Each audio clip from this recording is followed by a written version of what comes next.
Bueno, amados, shalom, buenas noches. Que el Señor me les continúe guardando, que me les continúe bendiciendo. Y hoy queremos, antes de iniciar, vamos a orar, pidiendo a Dios que abra nuestro entendimiento y que nos enseñe lo que Él quiere enseñarnos hoy. Que esa palabra que quede en nuestras mentes pueda ser luz para nuestras vidas, para nuestro hogar, para nuestras familias, para nuestra historia. Amén. Padre, te damos gracias por este tiempo, porque ha sido bueno, porque tu amor y tu misericordia, Señor, son de eternidad a eternidad para aquellos que te aman. Gracias te damos, Padre, porque tú nos has traído a este lugar y porque sabemos que no hay coincidencias en ti. Sabemos que eres muy intencional y que tienes una palabra para nosotros hoy, que has hablado ya nuestras vidas a través de las alabanzas, que nos has recordado de lo grande, de lo sobrenatural que es tu amor. Te damos gracias, Padre, y proclamamos tu palabra. En Isaías 44, todo valle sea alzado y bájese todo monte y collado, y lo torcido se enderece y lo áspero se llane. Amén. Bueno, amados, hoy quiero compartirles un tema, ¿verdad? Que en su momento en mi vida fue así como, wow, ¿esto dónde estaba? Y es una palabra, es una enseñanza que está en el Evangelio de Mateo capítulo, búscalo por aquí, 14. Si quieres puede ubicarla. Saben, y esto es una palabra que el Señor me entregó hace mucho tiempo, hace aproximadamente 10 años. Y cuando conversaba, yo le decía, Señor, ¿de qué debemos conversar? ¿De qué debemos compartir, hablar? Y llegó esta palabra a mi mente. Esta palabra tiene por título vientos contrarios. Diga a la persona que tiene a su lado, vientos contrarios. Y esta palabra está en Mateo 14, versículo 22.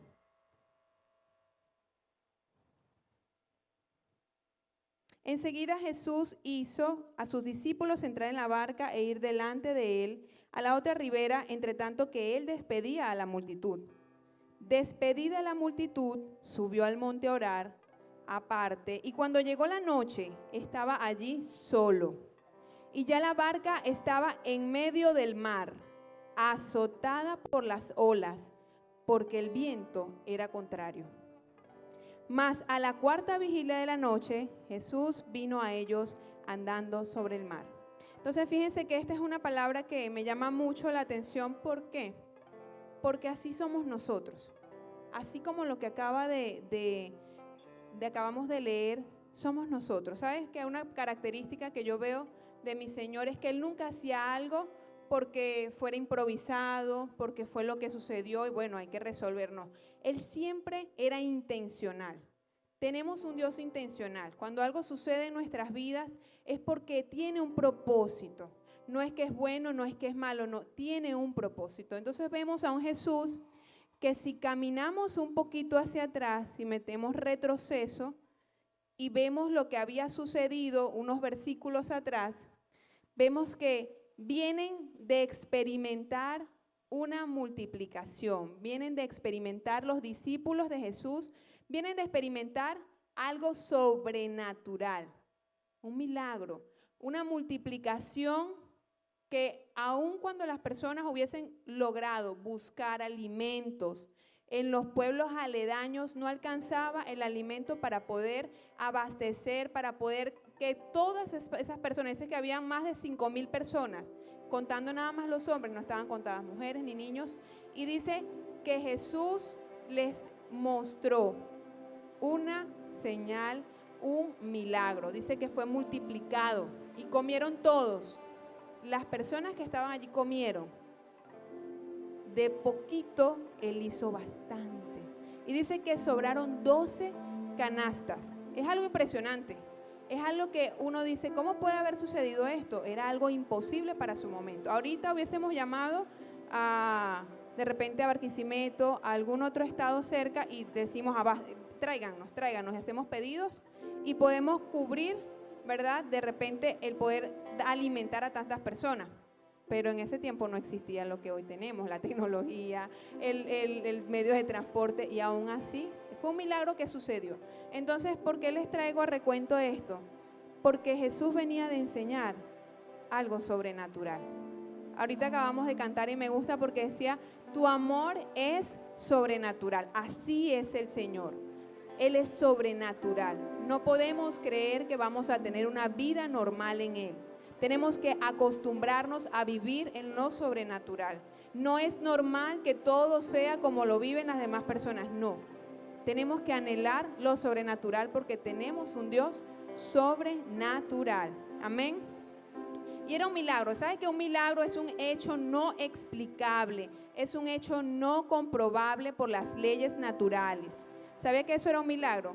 Y que se le atribuye a una intervención sobrenatural de origen divino. Usted busca en Google o en la inteligencia artificial que es un milagro y dice que es algo que no se puede explicar de manera física. ¿Sabe que tenemos leyes en la física, verdad?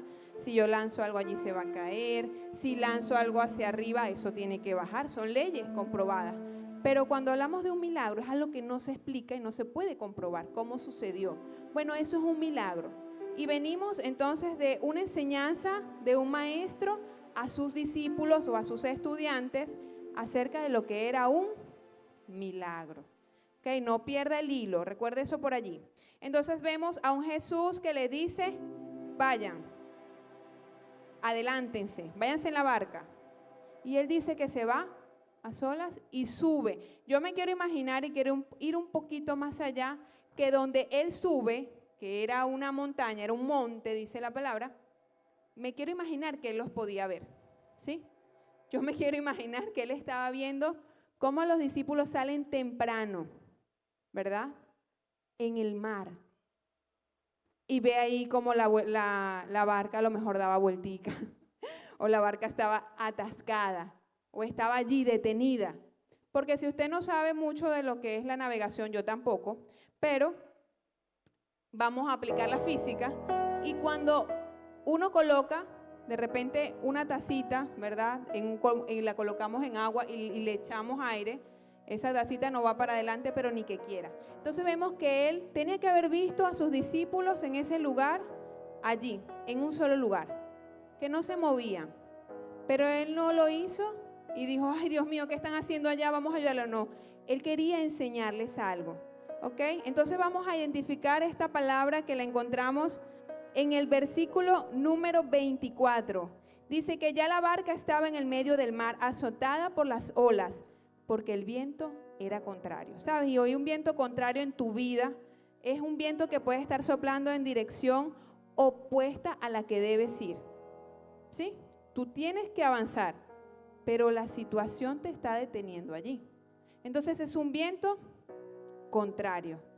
Es una dificultad en el avance de la navegación. Por eso yo les decía, yo no sé mucho de navegación y no me gustan mucho, por cierto, los barcos ni nada de esas cosas, mucha agua para mí, ¿verdad? Sí me gusta nadar, pero no así, no a mar abierto. Y en este caso, cuando ellos conocen esos términos vientos contrarios, dice que se les dificulta el avance y esto puede hacer que un barco avance, pero avance más lento, ¿verdad? O incluso impida su avance.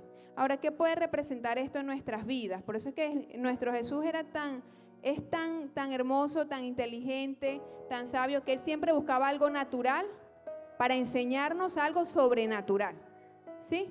O sea, él enseñó del trigo, enseñó de la semilla, siempre la fe comparado con una semilla de mostaza, algo chiquitico, siempre usaba situaciones o cosas que conocemos, algo con lo que usted en el día a día toca, experimenta, para enseñarle algo en específico. Entonces vemos que en nuestras vidas vamos a llamar a esos vientos contrarios, yo soy muy visual, vamos a colocar que en esa barca está nuestra vida, ¿sí? En esa barca estamos nosotros, pero estamos navegando y hay una dificultad, hay vientos que vienen en contra de nosotros que representan ¿qué? Obstáculos, dificultades, situaciones adversas, cosas que se presentan cuando intentamos lograr un objetivo, cuando nos planteamos algo, un proyecto y viene algo y entonces nosotros queremos ir para acá y eso nos empuja para atrás y nos empuja para atrás y uno dice, cónchale, ¿será que no es por aquí? Tanto que yo he luchado y como que no es por aquí. Entonces Esto podemos identificarlo como un viento contrario. Sí, un ejemplo puede ser de cuando falta de apoyo financiero para un proyecto, que a veces dice, concha, le quiero hacer tal cosa, pero me falta el dinero, me falta el capital, el recurso, necesito comprar esto. Eso puede ser un viento contrario. La oposición de otra persona a tus ideas, ¿verdad? O dificultades personales que no hacen la situación favorable. Un matrimonio en decadencia, un esposo o una esposa que no son amables, que se cambiaron, eran una cosa antes y después cuando íbamos en el camino alguien nos los cambió. Y se vuelve difícil. Yo siempre cuando hablo con los jóvenes les digo, tienen que ver con quién van a casarse, o sea, tienen que ver quién van a elegir en el camino de la vida, porque el matrimonio es algo bastante hermoso, pero de bastante también exigencia. Y si los dos no caminamos juntos es bastante difícil, va a ser bastante difícil nuestra vida. No es que es imposible, pero no va a ser la vida que esperábamos. Entonces es interesante que podamos ver esto, y muchas veces nuestras parejas, ¿verdad?, también toman ese lugar de un viento contrario, algo que se nos opone, que dificulta nuestro avance, que en vez de ayudarnos no nos ayudan. Me gusta que él dice en el versículo 25, mas a la cuarta vigilia de la noche Jesús vino a ellos andando sobre el mar. Fíjense en el tiempo que se fueron los discípulos y el tiempo que apareció Jesús. La cuarta vigilia, dice la palabra, ellos tenemos como referencia, o ellos tenían como referencia, o tienen como referencia, en cuanto a las vigilias, para identificar los tiempos. La primera vigilia iniciaba cuando el sol se estaba ocultando, ¿verdad? Y de allí hasta las 9 de la noche. Esa era la primera. La segunda, de las 9 de la noche a las 12 de la noche. Esa era la segunda. De 12 a 3 de la madrugada era la tercera. Y la cuarta era de 3 de la mañana a las 6 de la mañana. Entonces fíjense que Jesús se aparece entre las 3 y las 6 de la madrugada, de la mañana. Yo creo que esto fue bastante tiempo que esa gente estuvo allí luchando contra esa marea, contra esa situación. Y hoy podemos ver de repente en nuestra vida y podemos decir, ahora, ¿cuánto tiempo yo tengo luchando contra esto?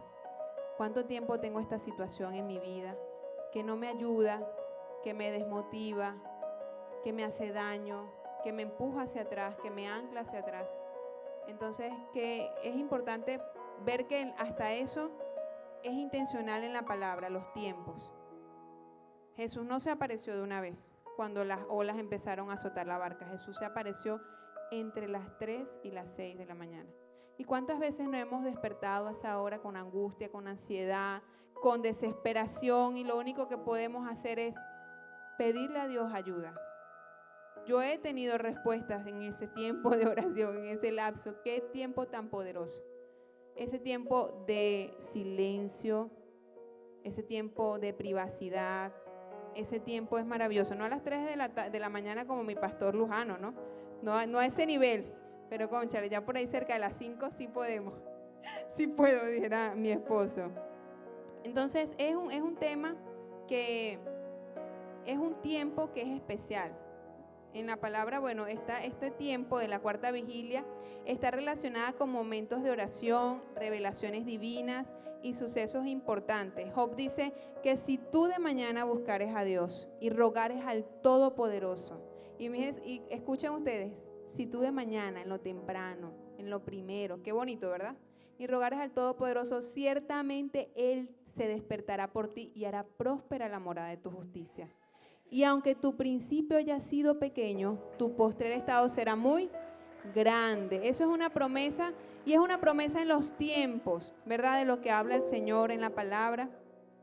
Y es algo que me gustaría que les quedara en su mente. Ahora, fíjense que en el verso 26 dice, y los discípulos, Jesús se aparece, no se pierda de la escena en su mente, Jesús se aparece sobre el mar, caminando, allí va nuestro Jesús, pero ellos no sabían que era Jesús. Y dice que los discípulos, viéndole andar sobre el mar, se turbaron diciendo, un fantasma y dieron voces de miedo. Pero enseguida Jesús les habló diciendo, tened ánimo, yo soy, no temas. Este miércoles en el programa de radio de Mujeres de Pacto que estaba con mi amada Leida, creo que la vi por allí, hablábamos acerca de eso, hablábamos acerca del desánimo y del temor.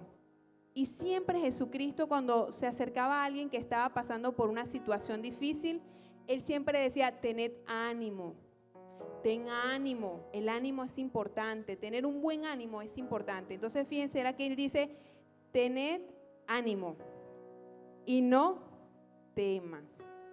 Las situaciones difíciles que se presentan en nuestra vida vienen con esa intención.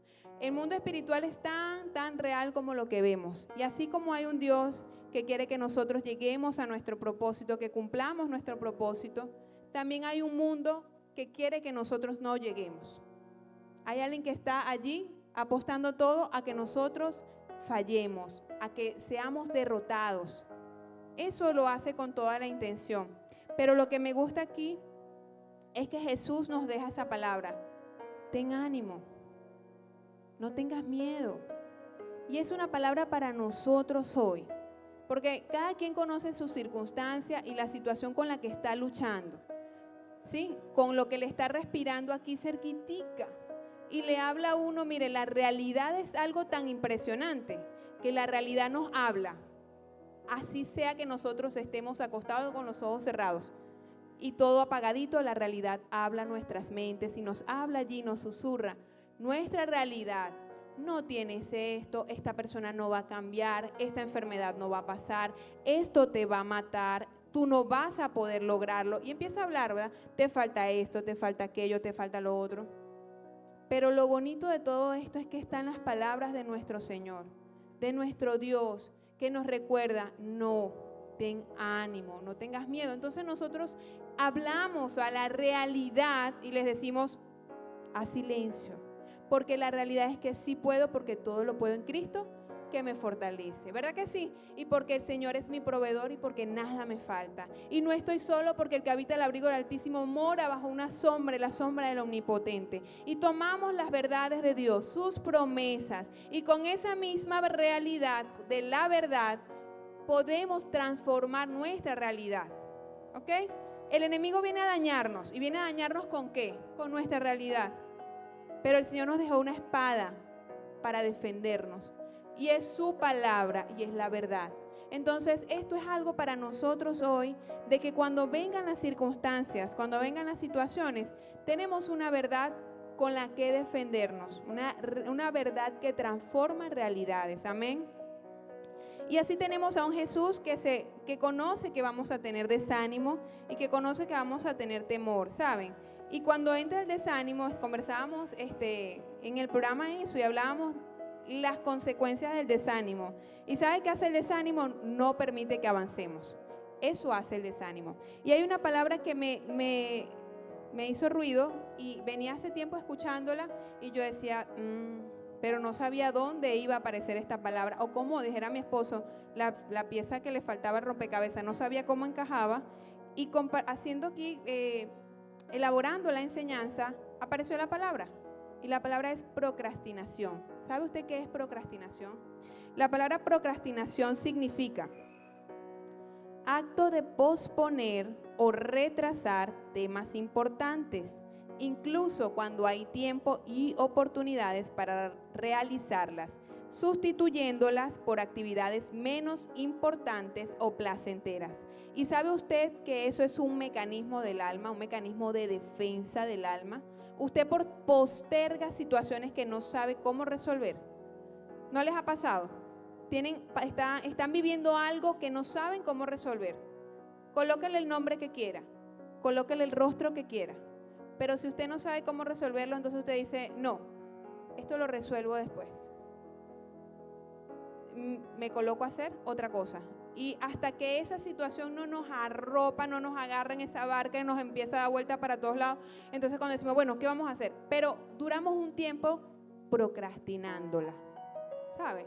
Duramos un tiempo postergándola. Y es algo importante que hacer. A mí en lo particular me pasa, y estoy como quien dice trabajando en mí, cuando veo una situación que no sé cómo resolverla, era un mecanismo de defensa de mi alma, y entonces la agarraba, imagínense un cuarto, agarraba y abría la puerta, la colocaba allí y cerraba la puerta.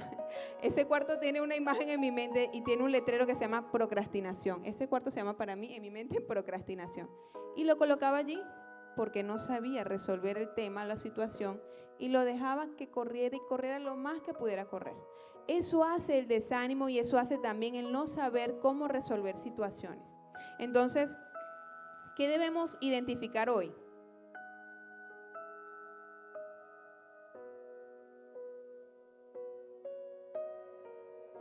¿Y qué es lo que realmente creo que mi Señor, que mi Jesús quiere que podamos ver hoy? ¿Qué nos está colocando en ese lugar? ¿Qué nos está desanimando? Saben, por lo menos los jóvenes saben procrastinar muy bien. Los jóvenes saben postergar cosas. Y lo digo porque todavía soy joven. Entonces, eso me pasa por eso.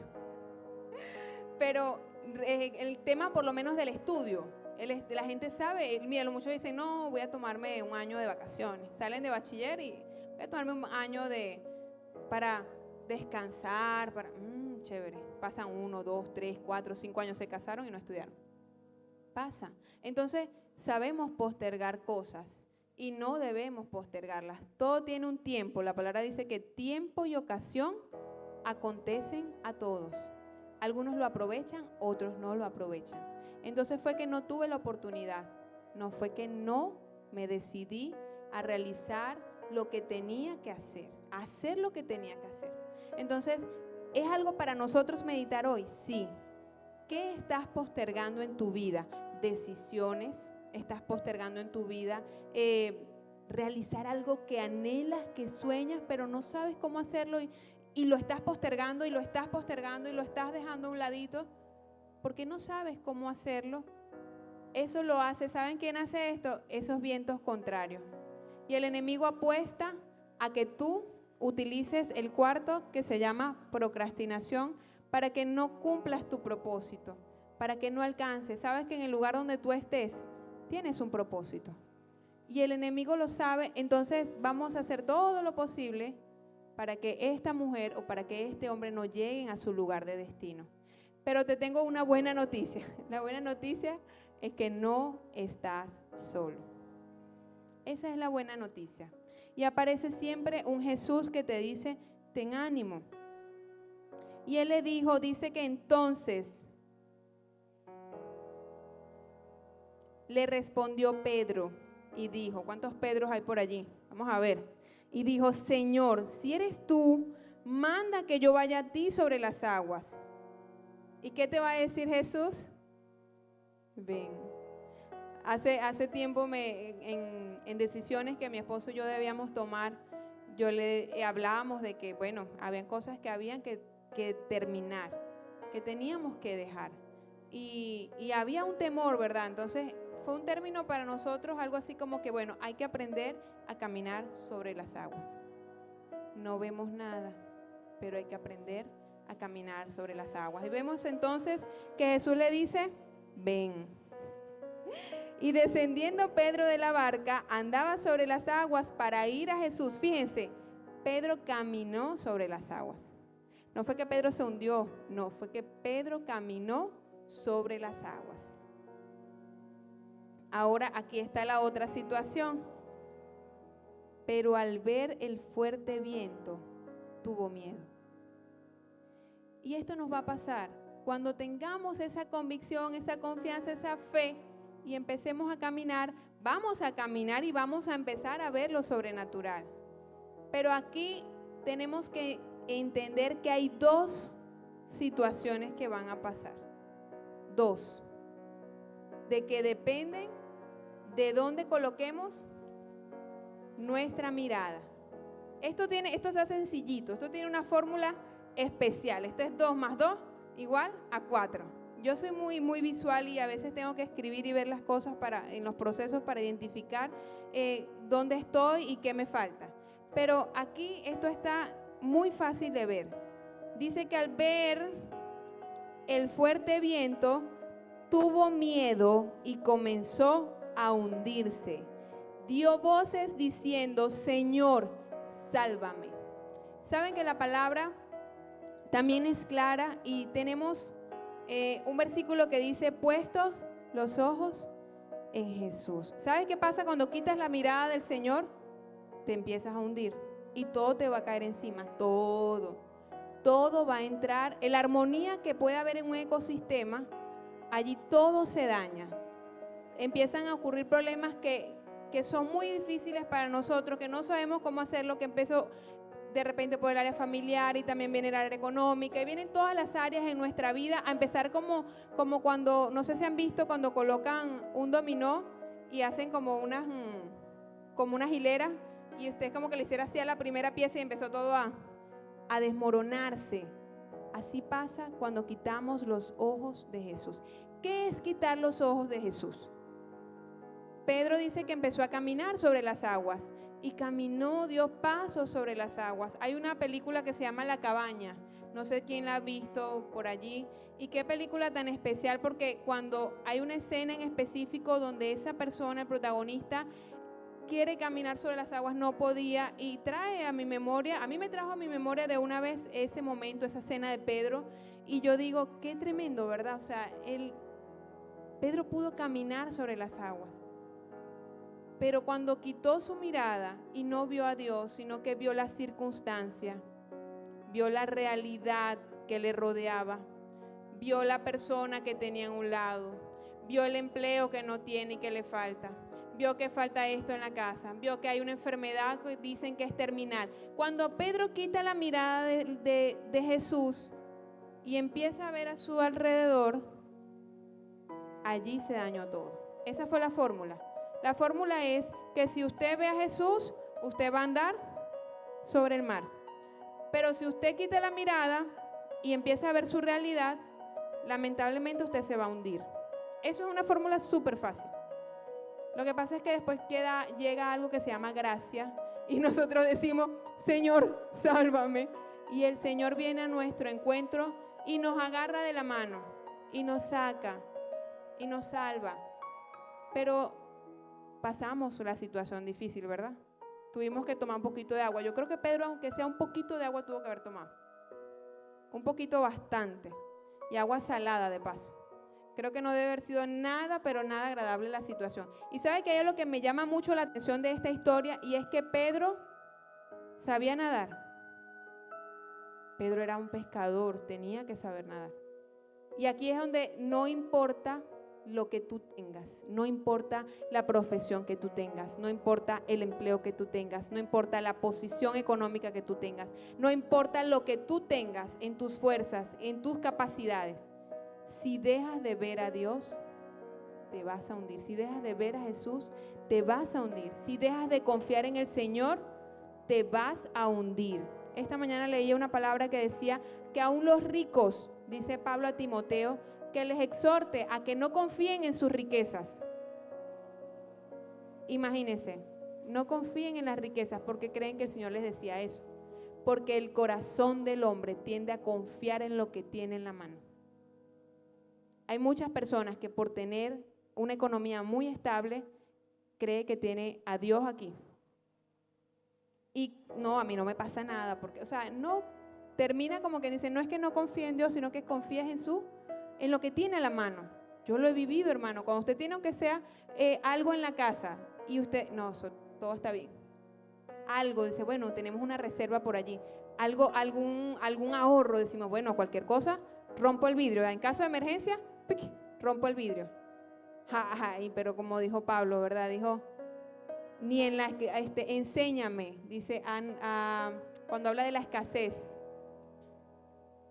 a vivir en abundancia, y también me has enseñado a saber a tener necesidad.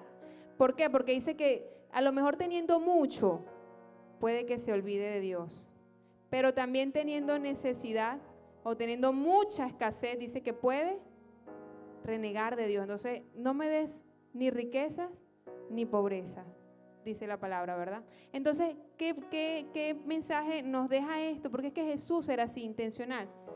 que debemos de aprender a confiar es en Él. No importa que sepas nadar.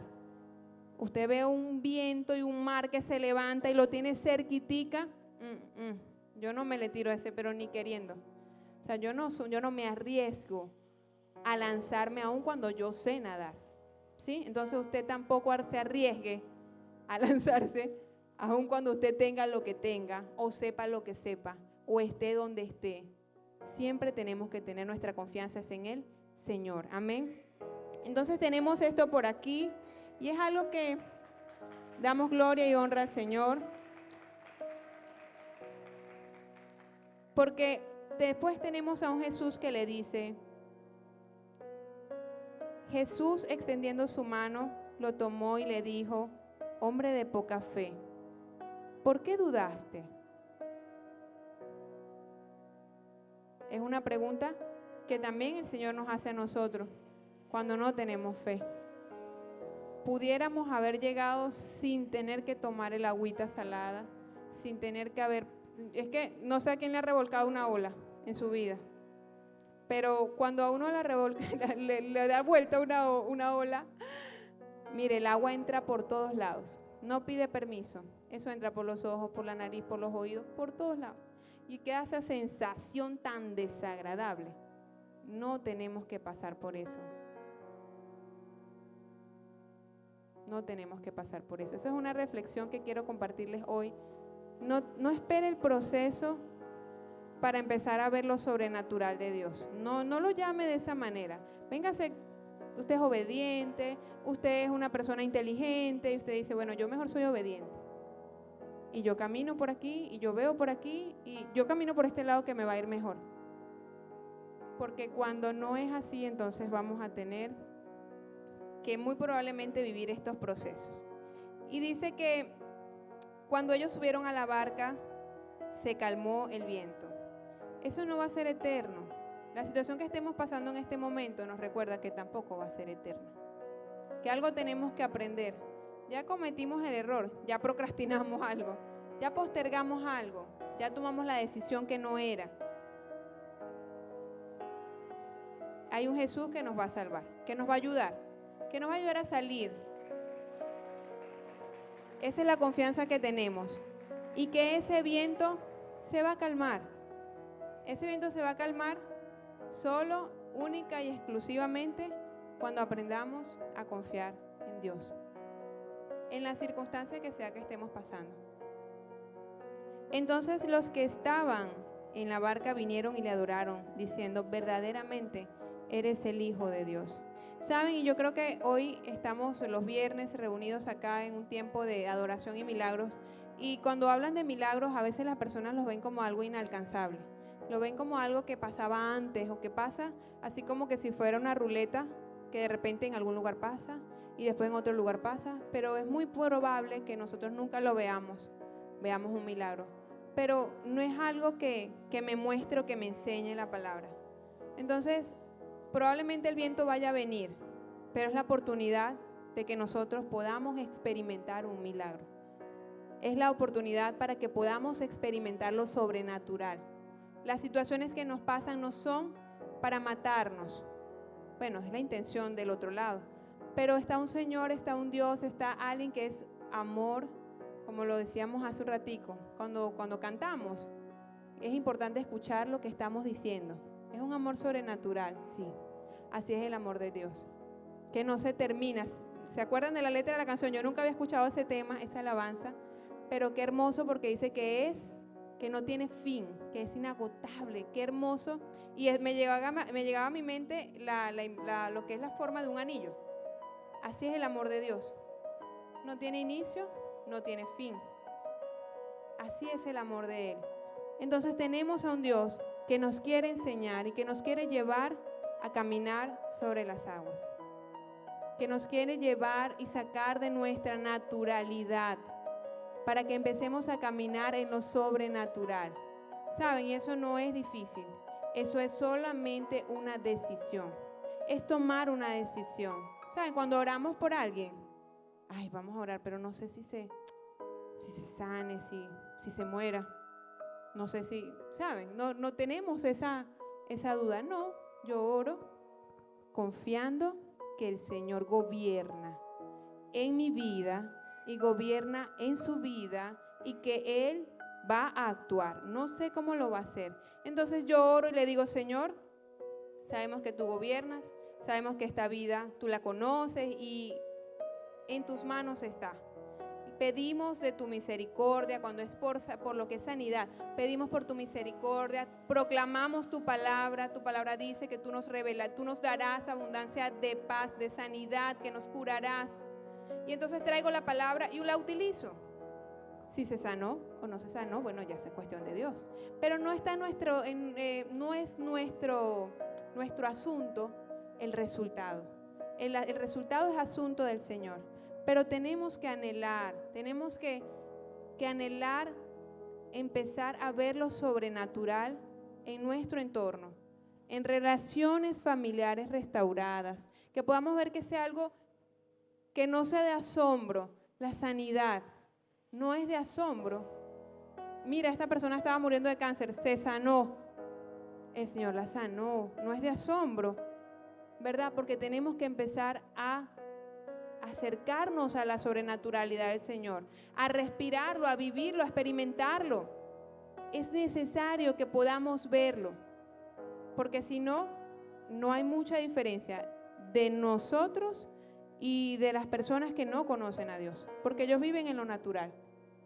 Entonces nosotros debemos anhelar lo sobrenatural, aún en la situación que podamos estar viendo, en el viento que podamos estar percibiendo y viene y hemos visto personas, vidas, experiencias, yo las he visto hace poco, de personas que han experimentado pérdida familiar y de repente situaciones familiares difíciles aparte de la pérdida familiar, y entonces uno dice, ay Dios mío, no, esto no lo están revolcando las olas, esto está, no sé, esto pasó a otro nivel.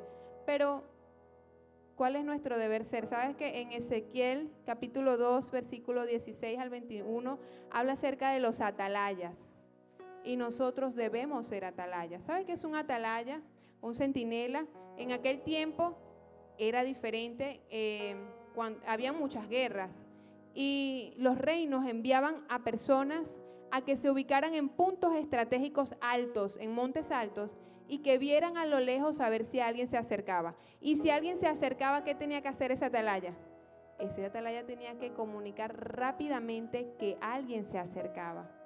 Entonces habla en esa parte de Ezequiel, habla acerca de nuestro compromiso de poder ser luz, de poder ser atalayas para otras personas, de poder compartirles el mensaje, de poder estar allí como esas personas que son vigilantes. Hoy pudiéramos decir que es como un vigilante, poder ser esos vigilantes de poder compartir la palabra. Y que si hoy nosotros estamos identificados con este mensaje, con esta palabra, que nosotros hoy podamos decir, ya no quiero procrastinar más nada en mi vida. No quiero correr la conversación que tengo pendiente. No tengo que correr o postergar la decisión que debo tomar. Hoy debo hacer un alto. Debo terminar con el desánimo. ¿Saben? El desánimo nos detiene. Debo determinar, y para ubicar el desánimo tenemos que motivarnos. Tenemos que buscar algo que nos diga, algo que nos impulse a salir de ese lugar. Decisiones que debemos tomar, sí, pero hoy es algo en lo que 2 más 2 es 4. Es una decisión, pero es una fórmula muy sencilla para hoy, para nosotros. Amén. Por eso, bueno, vamos a colocarnos en pie. Quisiera que podamos meditar en lo que acabamos de escuchar y que podamos escuchar también una hermosa alabanza muy viejita. Dice que el escriba del buen tesoro saca cosas nuevas y cosas viejas. Entonces esta es una alabanza muy viejita, pero tiene un significado muy especial. Allí donde está usted, allí en su lugar, pueda meditar en ella, pueda conectarse con el Señor, y esa palabra que hoy acabamos de recibir y acabamos de identificar en nuestras vidas, esa situación que estamos postergando, en algo que no estamos avanzando, que tiene un efecto negativo sobre nuestra vida. Hoy podemos ver que pueden ser olas que azotan nuestra barca, que azotan nuestra vida, que quieren dañarnos. Pueden ser enfermedades, pueden ser situaciones familiares, pueden ser problemas en el matrimonio, pueden ser problemas con los hijos, incertidumbre de los hijos, de no saber dónde están, cómo están. Puede ser incluso con los padres, situaciones no resueltas. Cada quien sabe la circunstancia que puede estar viviendo. Puede ser un proceso de enfermedad y también muchas veces postergamos esto. Pero la palabra de Dios hoy nos recuerda que no estamos solos, que aún en esa situación, en la tormenta, podemos encontrar la paz de nuestro Dios. Allí donde tú estás, ora. Presenta delante de Dios esa situación que te quiere dañar, que no quiere que avances, que no te deja avanzar. Esa persona, esa situación, esa condición, esa realidad. Y ven a los brazos de un Jesús que te quiere ayudar a salir de allí y te quiere dar paz en el proceso. Sí, Señor. Cuando lloras por las veces que intentaste y tratas de olvidar las lágrimas que lloraste, solo tienes pena y tristeza, y el futuro incierto espera.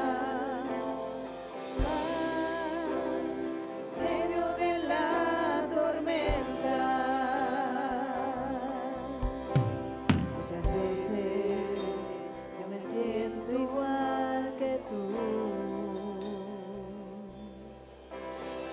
mi corazón anhela algo real, y el Señor viene a mí y me ayuda a seguir paz en medio de la tormenta.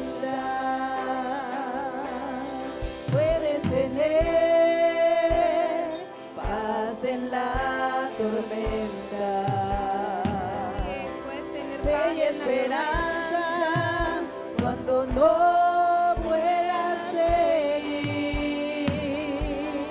Aun con tu mundo hecho pedazos, el Señor guiará tus pasos. Paz en medio de la tormenta. Tú puedes tener paz en la tormenta. Fe y esperanza cuando no puedas seguir. Aun con tu mundo hecho pedazos, el Señor guiará tus pasos. Paz en medio de La comunidad cristiana Luz y Vida es un centro de adoración, donde buscamos crecer hasta alcanzar la estatura de la plenitud de Yeshua. Te contamos más en este breve video. Nuestra comunidad es un huerto donde cada familia se puede desarrollar de forma integral en todos los ámbitos necesarios en medio de la sociedad. ¿Cómo lo hacemos? Siguiendo su gran comisión, reflejada en Mateo 28, 19 al 20. Para cumplir esta misión, tenemos dos valores fundamentales que nos guían. El valor de las reuniones en casa. Nos reunimos semana a semana en pequeños grupos llamados células, donde compartimos la palabra de Dios, oramos unos por los otros y nos animamos a vivir nuestra fe en el día a día. Así, no solo alcanzamos vidas, sino también comunidades. El valor de los dones espirituales. Creemos que Dios nos ha dado a cada uno talentos y habilidades para servir y bendecir a los demás. Por eso buscamos que cada miembro descubra y desarrolle sus dones en el lugar que le corresponde. Para ello, nos apoyamos en los 5 ministerios que encontramos en Efesios 4:11: apóstoles, profetas, evangelistas, pastores y maestros. Sé parte de esta gran familia.